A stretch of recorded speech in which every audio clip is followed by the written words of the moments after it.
দীর্ঘ ২৮ ঘন্টা পর্যন্ত চলছে হাদি হত্যার বিচারের দাবিতে কর্মসূচি। এখান থেকে বিক্ষোভকারীরা যেমনটি বলছেন, যত সময় পর্যন্ত হাদির হত্যাকারীদেরকে গ্রেপ্তার করে আইনের আওতায় আনা না হবে তত সময় পর্যন্ত বিক্ষোভ কর্মসূচি চলমান থাকবে। আমরা আপনাদেরকে জানিয়ে রাখতে চাই, ইনকিলাব মঞ্চের মুখপাত্র ওসমান হাদিকে সন্ত্রাসীরা গুলি করেছেন 12 নভেম্বর এবং 15 নভেম্বর।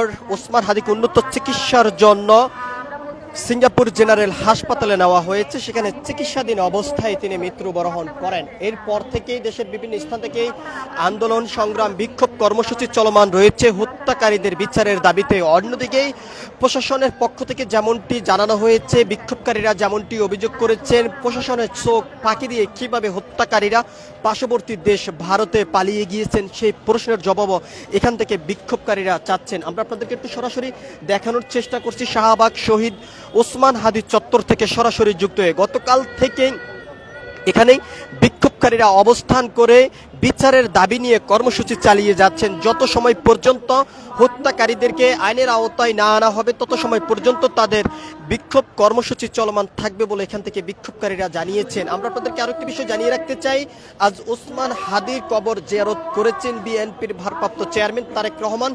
তার আসার আগমন উপলক্ষে 2 ঘন্টার জন্য শহীদ ওসমান হাদির চত্বর ছেড়ে দিয়ে তারা সায়েন্স ল্যাব এলাকার যে সড়কটি রয়েছে সেখানেই তারা অবস্থান করেছেন।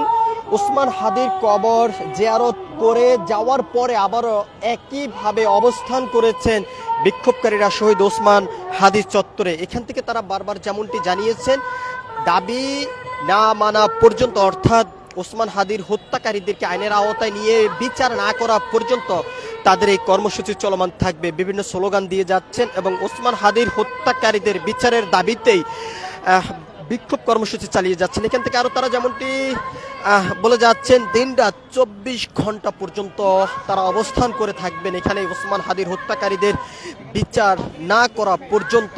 এবং তারা বিচার নিয়ে আশঙ্কা দেখছেন এমনটি অনেকে অভিযোগ করেছেন।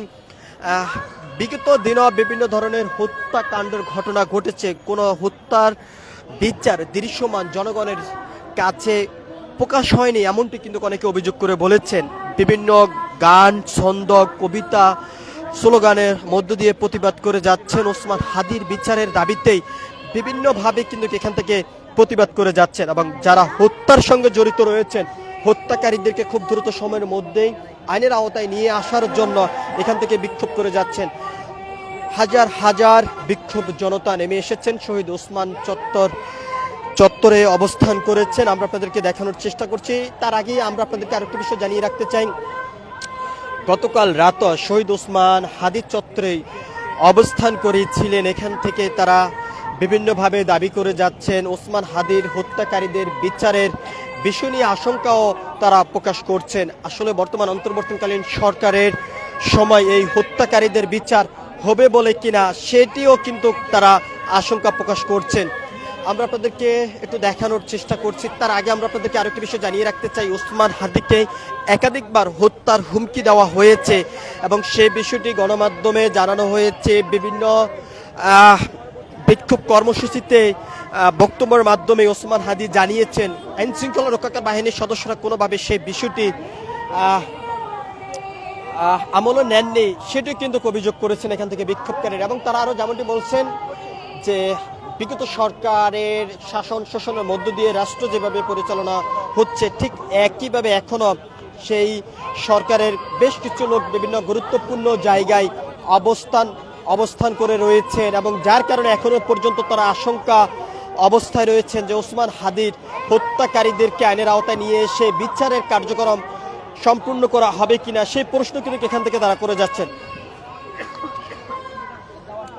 আমরা আপনাদেরকে জানিয়ে রাখতে চাই, এখান থেকে অনেক বিক্ষোভকারীরা যেমনটি জানিয়েছেন, স্বাধীনতার সার্বভৌমত্ব রক্ষা করার যেই একমাত্র প্রতিবাদের যে মহানায়ক ছিলেন সেটি ওসমান হাদি। ছাত্র জনতার আন্দোলনের প্রথম সারি থেকেও কিন্তু তিনি নেতৃত্ব দিয়েছেন। এরপরেই সাবেক সরকারের পতন হবার পরে বাংলাদেশের স্বাধীনতা সার্বভৌমত্ব রক্ষা করার বিষয় নিয়ে বিভিন্ন কর্মসূচি থেকে তিনি বক্তব্য দিয়েছেন এবং স্বাধীনতা নিয়ে তিনি কথা বলেছেন। সাধারণ জনগণের নিরাপত্তা নিয়ে কথা বলেছেন এবং বাংলাদেশকে রক্ষা করার বিষয় নিয়ে কথা বলেছেন, যার কারণে ভারতের আগ্রাসনের বিরুদ্ধে কথা বলার কারণে রয়ের টার্গেটে পড়েছেন এবং সেই টার্গেটে তার জীবন দিতে হয়েছে এবং সেই জীবন যারা কেড়ে নিয়েছেন সেই হত্যাকারীদের বিচারের দাবিতেই এখান থেকে বিক্ষোভকারীরা আজকে এই কর্মসূচি চালিয়ে যাচ্ছেন। বেশ কয়েকবার পর্যন্ত এই বিচারের দাবি তারা করে গিয়েছেন বিভিন্নভাবে, এখনো পর্যন্ত কোনো দৃশ্যমান চোখে পড়েনি। আইন শৃঙ্খলা রক্ষাকারী বাহিনীর সদস্যরা এই ঘটনার সঙ্গে যারা জড়িত রয়েছেন তাদেরকে আইনের আওতা নিয়ে আসতে পারেননি, গ্রেপ্তার করতে পারেননি। যারা এই হত্যাকাণ্ডের মূল ছক এঁকেছেন তাদের মুখোশ উন্মোচন করতে পারেননি আইন শৃঙ্খলা রক্ষাকারী বাহিনীর সদস্যরা, এমনটি কিন্তু এখান থেকে অভিযোগ করে যাচ্ছেন। সবকিছু মিলিয়ে যদি আমরা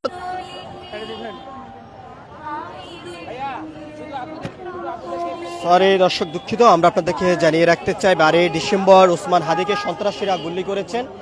15 ডিসেম্বর তাকে উন্নত চিকিৎসার জন্য ভারত জেনারেল হাসপাতালে নেওয়া হয়েছে এবং সেখানে তিনি 28 ডিসেম্বর মৃত্যুবরণ করেছেন। তারপর থেকে এখনো